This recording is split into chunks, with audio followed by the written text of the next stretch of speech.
आज के इस वीडियो के अंदर हम कवर करेंगे कैसे हम डेटा वैलिडेशन का यूज करेंगे, कैसे हम इफ फंक्शन का यूज कंडीशनल फॉर्मेटिंग का यूज करते हुए प्रॉपर जैसे एमएनसी के अंदर ट्रैकर यूज किया जाता है उसी तरीके से हम भी परफॉर्मेंस ट्रैकर को बनाएंगे। पहले देखिए यहाँ पे कुछ नेम जो लिखे हुए हैं एम्प्लॉइज के, उनके एम्प्लॉय आईडी, मंथ कौन सा है दिसंबर और ईयर 2025।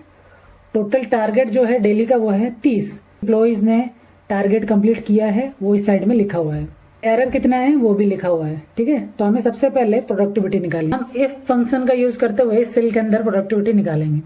तो हम सबसे पहले यूज करेंगे इफ फंक्शन का इक्वल टू इफ। आपको डबल क्लिक करना है। डबल क्लिक करने के बाद हम देखिए हमारा टारगेट कितना है 31, एरर केस कितने हैं 4। तो प्रोडक्टिविटी निकालने के लिए हम क्या यूज करते हैं, आपने टोटल कितने केस करे हैं उस दिन 31 और टोटल टारगेट कितना है आपका 30। ठीक है, तो आपको 31 को डिवाइड करेंगे 30 से तो आपकी प्रोडक्टिविटी निकल के आ जाएगी। पर प्रॉब्लम वहां पे होगी, मान लीजिए किसी दिन अमित कुमार नहीं आया तो उसका टारगेट हो जाएगा 0, तो उसको भी हम वैलिडेट करना पड़ेगा डेटा को। तो इस वजह से हमें इफ फंक्शन का यूज कर लेंगे तो हम डेटा वैलिडेट पहले से ही कर लेंगे तो हमें कोई भी प्रॉब्लम आगे नहीं होगी। तो देखिए इसको हमने सिलेक्ट करा, तो हम ये बोलना चाह रहे हैं अगर F3 इक्वल टू 0 हुआ, ठीक है, तो हमारा प्रोडक्टिविटी भी उस दिन का 0 हो जाएगा। ठीक है, क्योंकि अमित कुमार उस दिन नहीं आया तो उसका ऑब्वियसली प्रोडक्टिविटी तो 0 हो गई। ठीक है, अगर नहीं होता है 0 तो हमें क्या करना है, कॉमा लगाएंगे, हम डिवाइड करेंगे completed target F3 divide by जो हमारा टारगेट है डेली का। ठीक है, अब कर देंगे हम ब्रैकेट बंद। तो आपने प्रॉपरली प्रोडक्टिविटी निकाल लिया है।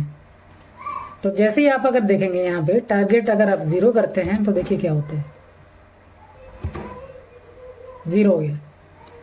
ठीक है, जैसे आप चेंज करेंगे वैसे ही चेंज हो गया। तो आपने प्रोडक्टिविटी निकाल लिया। अब आप निकालेंगे क्वालिटी।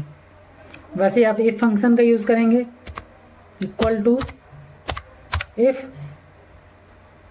डबल क्लिक, उसके बाद क्वालिटी हम निकालने के लिए क्या फॉर्मूला होता है, आपने सही केस कितने किए हैं।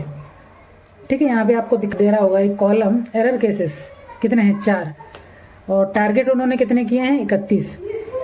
तो 31 में से आप 4 माइनस करिए, जितना आता है उसको आपको डिवाइड करना है किससे, जितने आपने केस किए हैं 31 उसी से डिवाइड करना है। ठीक है, तो यहाँ पे हम यूज करेंगे इफ फंक्शन का, तो हमने यूज करना ही है। और सेकंड थिंग, अगर यहाँ पे हमारा जो कंप्लीटेड टारगेट है अगर आपका ये 0 हो जाता है तब भी हमें कोई एरर ना आए, तो उसके लिए हम क्या करेंगे, सेम चीज यहाँ पे अगर F3 इक्वल टू 0 है तो हमें क्या चाहिए, हम लिख देंगे कि हमें NA आ जाए। तो आप इस तरीके से NA लिख के कॉमा लगाएंगे और उसके बाद क्या करना है हमें, अगर ये कंडीशन सेटिस्फाई हो जाती है, अगर प्रोडक्टिविटी जो टारगेट है वो 0 होता है तो NA लिख के आ जाएगा। अगर नहीं होता है तो हमें क्या करना है, हमें करना है जितना उन्होंने टारगेट किया है उसमें से माइनस हो जाए उनके एरर केसेस। ठीक है, इसको ब्रैकेट में ले लेते हैं।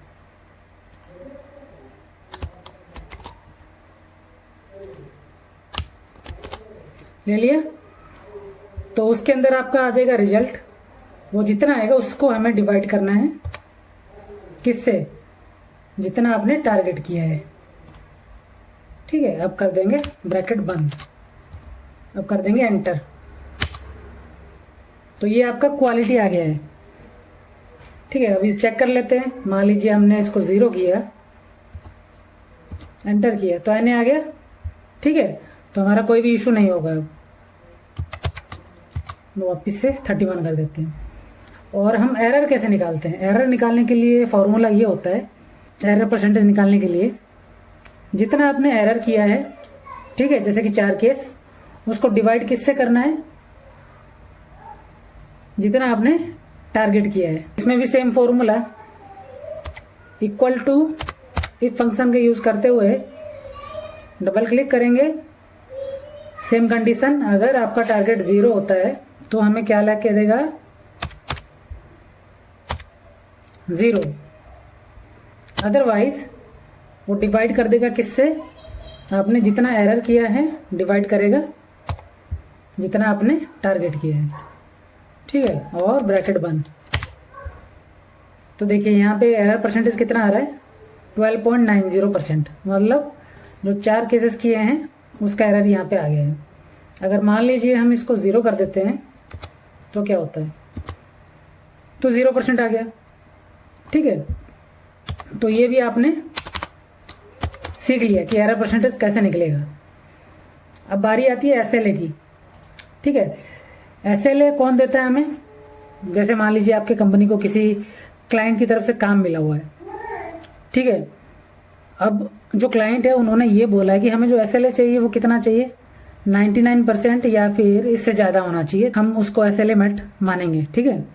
अगर 99% बोला है और SLA काउंट होता है ओनली क्वालिटी के अंदर, मतलब SLA हमें चाहिए 99% किस में, क्वालिटी के अंदर, ठीक है। तो क्वालिटी यहाँ पे 87% है पहले सेल के अंदर, तो इसके अंदर हम कंडीशन लगाते हैं। तो क्या करेंगे, equal to if double click quality, quality क्या है इस वाले सेल के अंदर, तो इसको हम सिलेक्ट कर लेते हैं I3। अगर I3 cell greater than equal to 99% के बराबर है तो क्या होगा, SLA मेट होगा, ठीक है, SLA मेट। अगर क्वालिटी 99% से नीचे है तो SLA मेट नहीं होगा, तो उसको हम बोलेंगे SLA ब्रीच, ठीक है, इन्वर्टेड कॉमा उसके बाद ब्रैकेट बंद।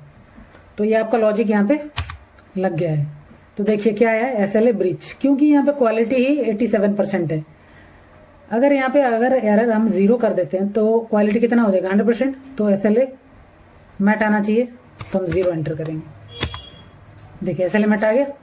तो इस तरीके से आपने सीख लिया क्या, इफ फंक्शन का यूज़ करते हुए आपने सारे फॉर्मूले एक्यूरेट लगा लिए हैं, तो आपके इस सेल्स के अंदर कोई भी गड़बड़ी नहीं है। अब आपको क्या करना है, सेम चीज़ हर सेल में आपको लगाना है। तो क्या करेंगे, शिफ्ट प्रेस करके रखेंगे, राइट एरो की देन डाउन एरो की, ठीक है, ले आए, कंट्रोल D प्रेस कर दीजिए। तो ये सभी सेल्स के अंदर ही आपका जो फॉर्मूला है वो लग चुका है। और यहाँ पे एक दिक्कत आपको ये आ सकती है, मान लीजिए आपका टारगेट 31 है, गलती से किसी ने यहाँ पे जो एरर केसेस है वो 35 अगर कर दिया तो क्या होगा, क्या ये ऐसा हो सकता है किसी ने 31 केस किए और उसके एरर केसेस 35 हो जाए, ऐसा तो पॉसिबल नहीं है। तो इसमें हमें डाटा वैलिडेशन लगाना पड़ेगा कि गलती से भी कोई हमारा जो टारगेट है जितना हमने किया है उससे ज़्यादा कभी एरर केसेस नहीं हो सकते, या तो उसके बराबर हो सकता है, 31 के बराबर हो सकता है एरर केसेस, या फिर उससे कम होगा, उससे ज़्यादा कभी नहीं हो सकता। तो चलिए ये वाला डाटा वैलिडेशन हम लगाते हैं। तो कैसे लगाना है, उस सेल को सिलेक्ट कर लीजिए, आप डेटा टैब के अंदर आ जाएंगे, ठीक है। आने के बाद में आपको यहाँ पे दिखाई देगा डाटा वैलिडेशन, यहाँ पे जाएंगे, जाने के बाद सेटिंग में आने के बाद यहाँ पे क्लिक करेंगे, अलाउ के नीचे कस्टम दिखेगा, कस्टम पे क्लिक करेंगे। तो हमें क्या करना है, जो एरर केसेस हैं, ये कौन सा सेल है, G3, जो G3 है वो कभी भी बड़ा नहीं होना चाहिए कंप्लीटेड टारगेट से, ठीक है। तो ये हमेशा लेस देन होना चाहिए किसके, और इक्वल टू किसके होना चाहिए, इसके, ठीक है। अब हमने इसको बता दिया है। अगर ऐसा कंडीशन सेटिस्फाई होता है, अगर नहीं होता है तो हमें क्या मैसेज डालना है, एरर मैसेज। मैं सिंपली लिख देता हूँ एरर, क्या मैसेज हमें डिस्प्ले करना है वो भी लिख देता हूँ,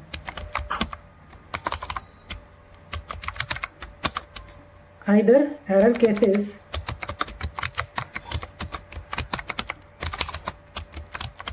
ग्रेटर देन completed target, है ना।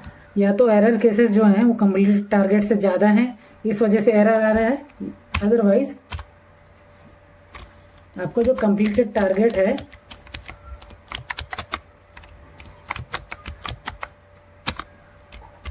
इज इक्वल टू 0, ठीक है। या तो हो सकता है कंप्लीटेड टारगेट जो है वो 0 के बराबर है, तो आप एरर केसेस 0 से ज़्यादा नहीं लिख सकते हैं, तो ये हमारा एरर मैसेज रहेगा। तो देखते हैं ये सेटिस्फाइड होता है या नहीं होता है। ओके कर देते हैं, ठीक है। इसको हमने एक बार डिलीट कर दिया, ठीक है। अब हम एंटर करेंगे, मान लीजिए एरर केसेस में 40 लिख रहा हूँ, तो ये एरर मैसेज आ गया हमारा, है ना।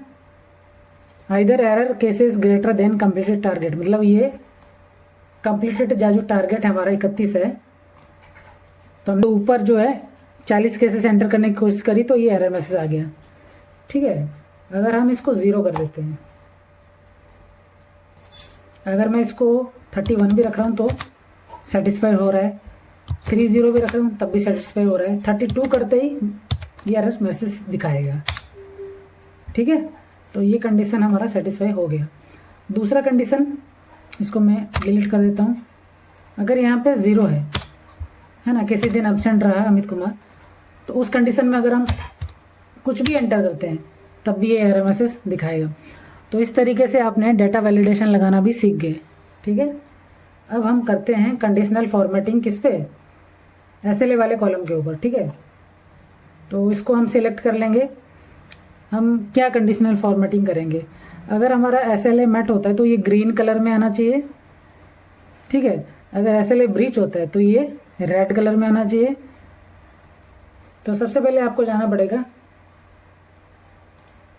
होम में, देन आपको दिखाई देगा कंडीशनल फॉर्मेटिंग, आपको जाना है न्यू रूल। न्यू रूल पे आने के बाद आपको आना है only format cell that contain, ठीक है। आपका सेल वैल्यू रहने दे इक्वल टू, है ना। अगर इक्वल टू एसएलए मैट के बराबर अगर हुआ सेल हमारा,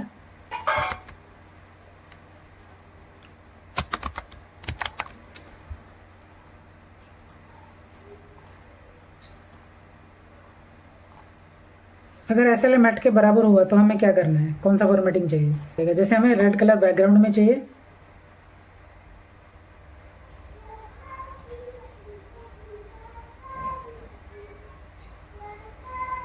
रेड कलर बैकग्राउंड में चाहिए, और आपका जो फ़ॉन्ट कलर है वो हमें चाहिए वाइट, ये रहा वाइट। देन आप कर दीजिए ओके। तो इस तरीके से आपने एसएलए मैट का जो फॉर्मेट है वो आपने सेट कर लिया है, खाली आपको क्या करना है okay.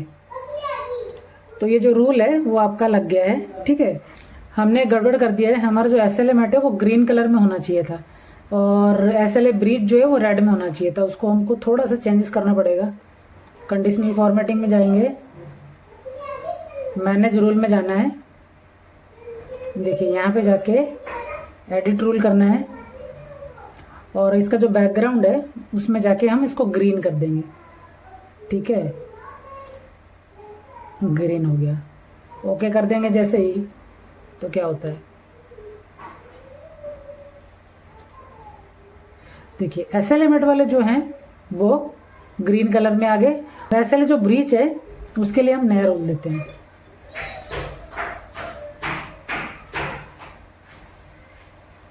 Same only format cell में जाएंगे, अगर ये इक्वल टू है क्या एसएलए ब्रीच के, तो हमें क्या करना है, फॉर्मेट में जाएंगे, देन हमें फॉर्मेट सेल में क्या सिलेक्ट करना है, रेड कलर, फॉन्ट कलर हम सिलेक्ट करेंगे वाइट, ठीक है। और फिर करने के बाद हम क्या कर देंगे, ओके कर देंगे। जैसे ही आप ओके करेंगे आपका रेडी हो गया।